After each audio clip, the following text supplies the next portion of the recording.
SUGE Knight has officially been named as a witness in the Keefe D trial as the last living witness in the car during the assassination of Tupac Shakur in Vegas. Over the years, SUGE Knight has hinted at this and hinted at that, so what he might actually say is hard to pinpoint.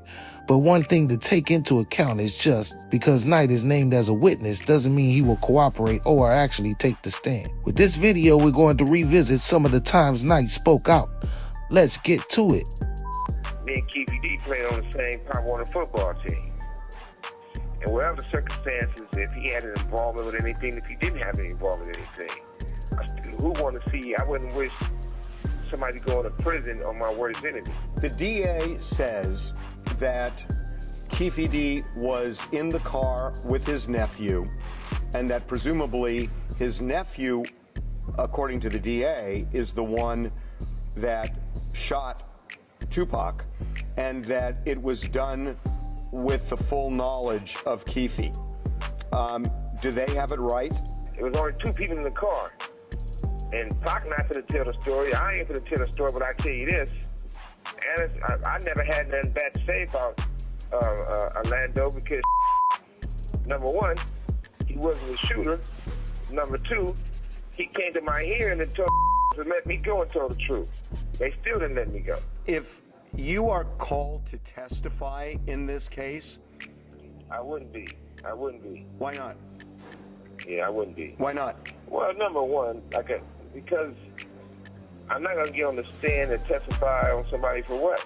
They seem to be saying that Orlando was the shooter and Keefe was in on it, that he had full knowledge of what was going down, and it was revenge for Orlando getting beaten up by Tupac and his team at the MGM after the Tyson fight. Is that correct? No. Then who shot Tupac?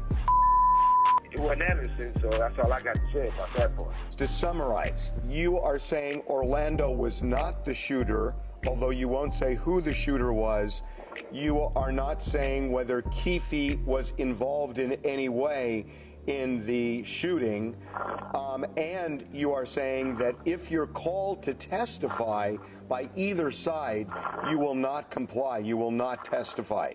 Do I have that right?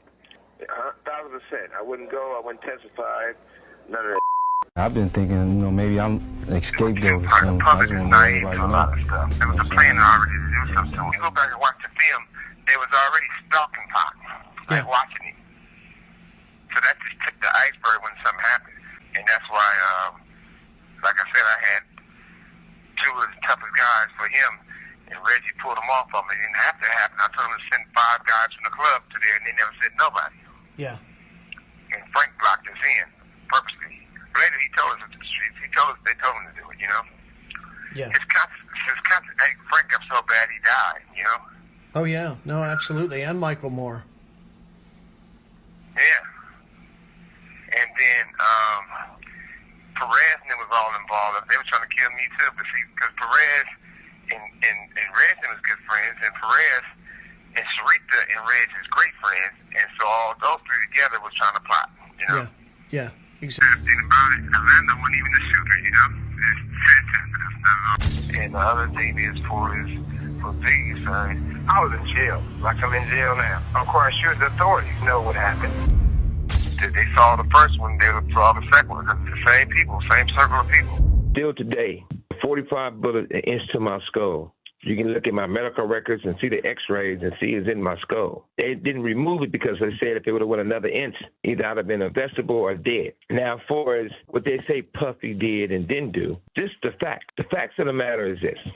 It was a guy named Reggie Wright Jr. who was over security. He didn't work directly for Death Row, but he had a security company called Right Way Security, who did security for Death Row with off-duty police officers or guys with a CCW. Everybody knows when we go to a fight in Vegas, we're going to be at the Tyson fight, and we're going to be at my club they call Club 662. You can go to that club and you'll see Mary J. Blige perform, Jodeci perform, Tupac perform, Snoop and the Dogg Pound, Andre. Unbelievable talent in one place. That night was going to be Run DMC East Coast night. Reggie Wright Jr. told the security they can't carry firearms. The sad thing about that, Pac hated Reggie Wright Jr. So he had fired him before any of that. I don't know the right date, but I'm quite sure it was. It's paperwork that shows it. But the crazy thing about that, it was a bodyguard named Frank Alexander. Pac hated Frank. He was cool at first, but towards the end he hated Frank because Frank always wanted to get into pictures with Tupac. And Tupac was very militant, so he was like, man, I don't want a bodyguard taking pictures with me. How is he watching my back if he getting himself in the pictures? So I hired a guy named Michael Moore and told him to bring another off-duty police officer because they kept their gun and they was real aggressive by protecting Tupac. So on the way to the fight, Reggie Wright Jr. tell Michael Moore he can't carry his weapon when he's doing bodyguard work for Tupac. Michael Moore said, well, I'm going back to the hotel. If I can't carry my gun, I can't protect myself or Tupac, so I'm not going.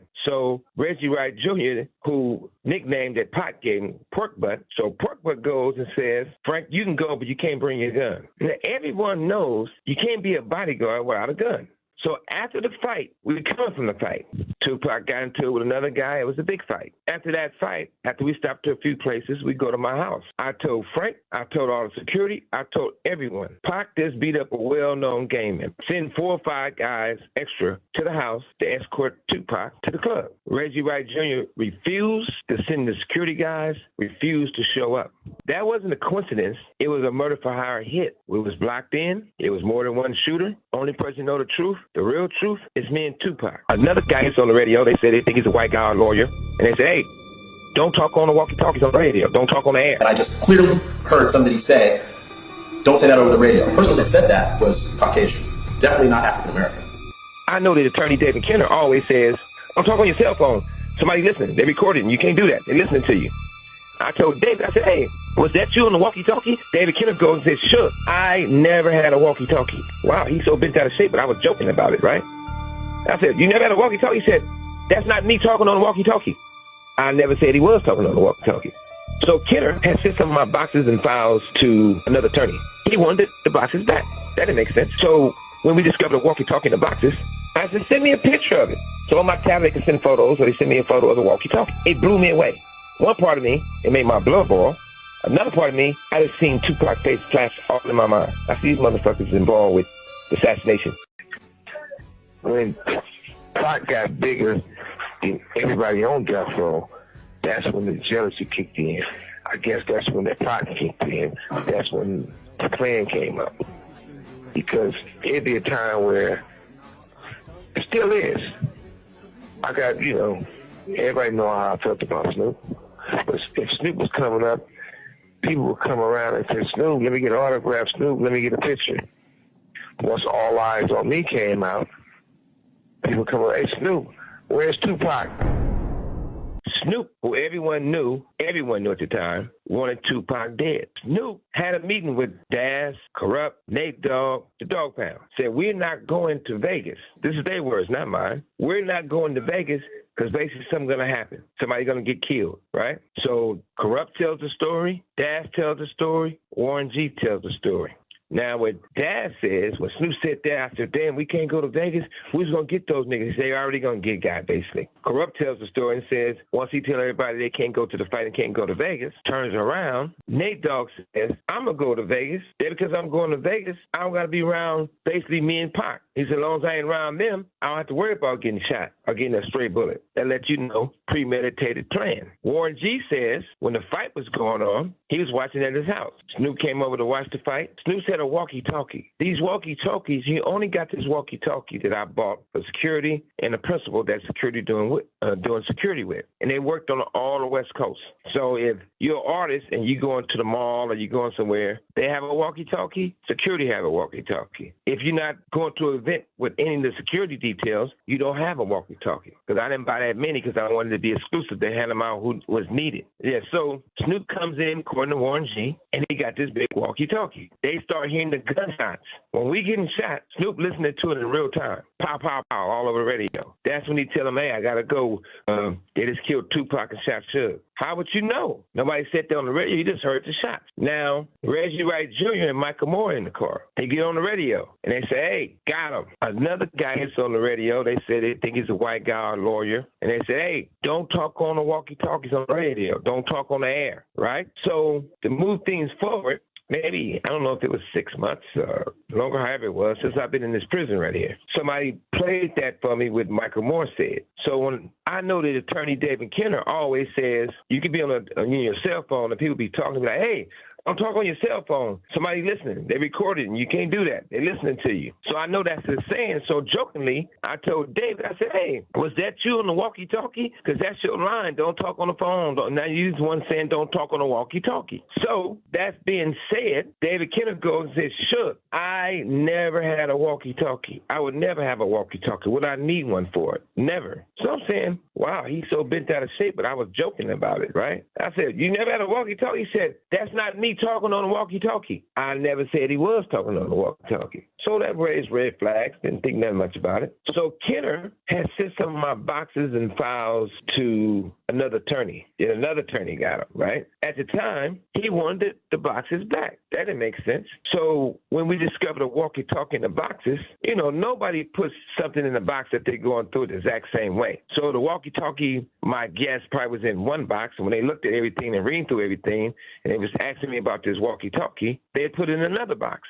Kenner, a guy named Steve that works for Kenner, went and grabbed the boxes from another lawyer he has it. Went and stole the wrong boxes that the walkie-talkie was in, but we still got the walkie-talkie. First of all, even though it's one of my undercover cars, I don't ride in cheap shit or little shit. I'm a grown-ass man. You must got me mixed up with the little people, the 5-footers. So therefore, it was a big 750, you know? And if you look at the bullets and you look at everything, how it happened, and you look at the fact that where I got shot at, I grabbed Tupac and put him down and laid on top of him. That's how I got shot in the head. And for those that say, hey, I got grays or whatever else, it's all you got to do. I'm a betting man. I should live in Loserville. I went to UNLV. Loserville is Vegas. I went to UNLV. I bet all day. Put that money. I can show my x-ray. You'll see a bullet an inch into my skull. You'll see that the doctor's report said if they would have removed it, and if they couldn't remove it, because if it were another inch, I'd have been a vegetable or I'd have been dead. So that makes no sense. How can I use a little man to shield a big-ass man? When it comes to the people who just want to talk, or you got that much hatred in your heart, or you the type of man that have a lot to say when I'm not around. But when you see me, you have nothing to say. It's all right for me. I can't tell you to be a man, but I can call you and say, right now, y'all acting like a whole, seem like y'all got a lot of bitch in you. Just talking and shaking and talking. Too much bitching in for me. But let's go with the facts. And you do your research and you say your due diligence, and you know that I'm right. Just like I don't want to keep bringing up old little Ray J. I'm going to show you guys something. Ray J gets on this channel and they put this document out there saying that he had my life right. Even though I talked about it, I'm going to show you he do not have my life. It ain't over, Ray J. Stepped in some shit. Quick seeing me going to make you sink. I holler. You know, respectfully is this. I don't hide for nothing, but I do have respect for a person's project. And it's a man and wife.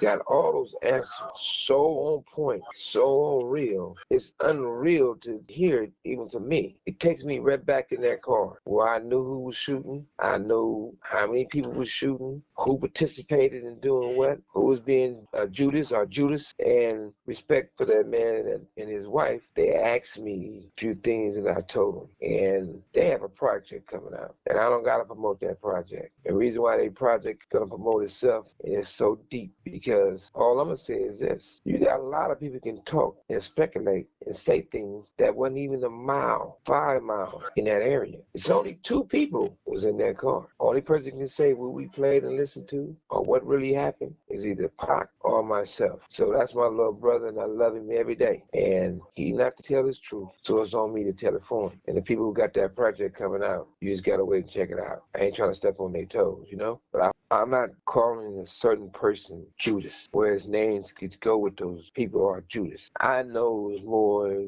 than one person involved in the assassination. And respectfully, I would say that I gave the husband, I gave the wife, and by the way, they're black people. I stand on my blackness because I am black. So out of respect to them and their project, you the homie, but you going to have to wait to see what really happened when they put it out. That's all I can say about that part. But it's no secret. When Pac died, if he really did, you know. If he really died, what do you mean by that?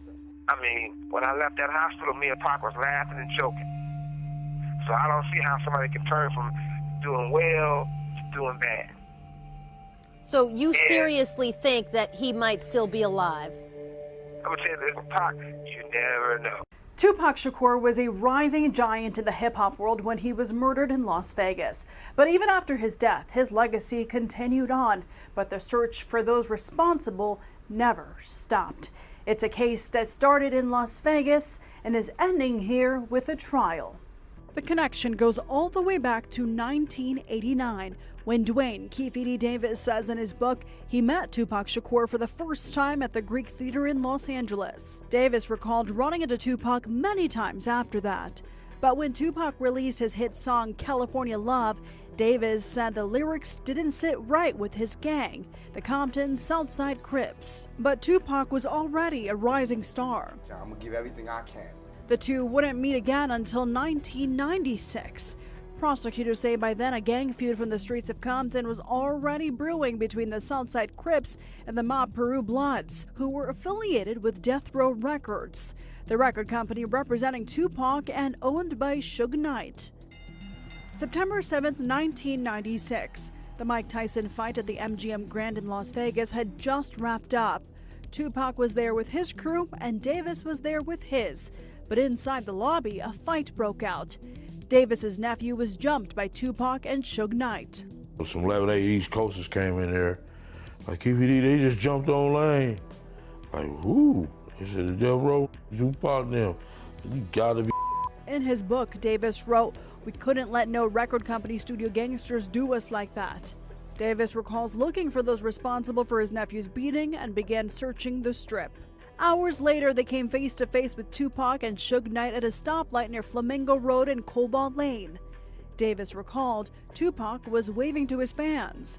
He writes that Tupac reached for a weapon, quote, "Pac pulled out a strap and that's when the fireworks started." SUGE KNIGHT survived, but Tupac Shakur died 6 days later.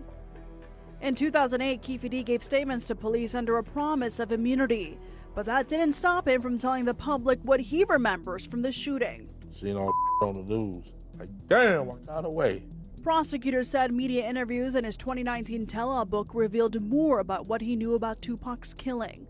In July 2023, police raided his Henderson home, and by September, he was in handcuffs in connection to the 1996 killing. Well, I know there's been many people who did not believe that the murder of Tupac Shakur was important to this police department.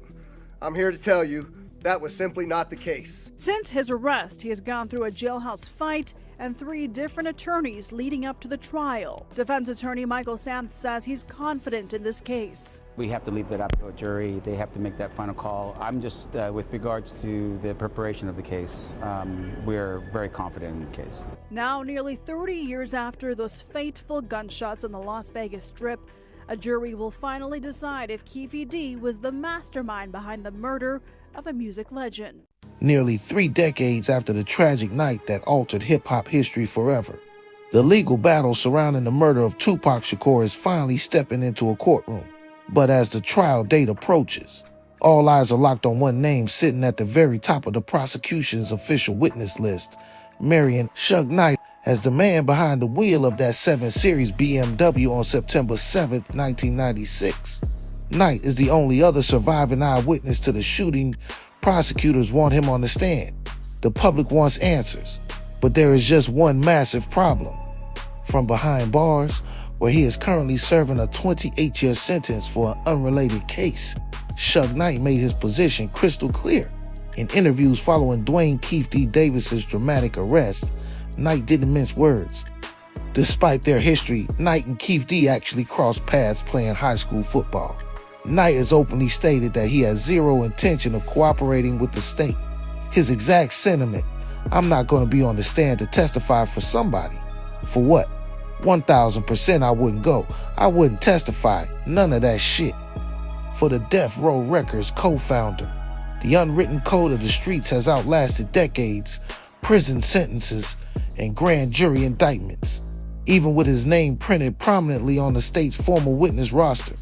Compelling a notoriously defiant figure to drop jewels on the stand is a legal mountain to climb. So what does this mean for the state's case against Keefe D? Legal analysts point out that while prosecutors are procedurally required to list everyone who was present or connected to the incident, having a witness on paper is a far cry from getting them to speak under oath. Without SUGE KNIGht's active cooperation, the prosecution has to rely heavily on Keefe D's own recorded media confessions, police interviews, and corroborating testimony from secondary sources. The defense, meanwhile, can point to the historical wall of silence as proof that the narrative surrounding that night remains fractured and incomplete. As the courtroom doors open, the ghost of 1996 hangs heavier than ever. Will SUGE KNIGht invoke his rights and stay silent, or will this trial unearth details we never expected to hear? Drop your thoughts in the comments below. Do you think Keefe D's trial will finally bring closure, or will the truth stay locked behind a wall of code? Make sure to hit that subscribe button for more deep dives into hip-hop history. We'll see you on the next one.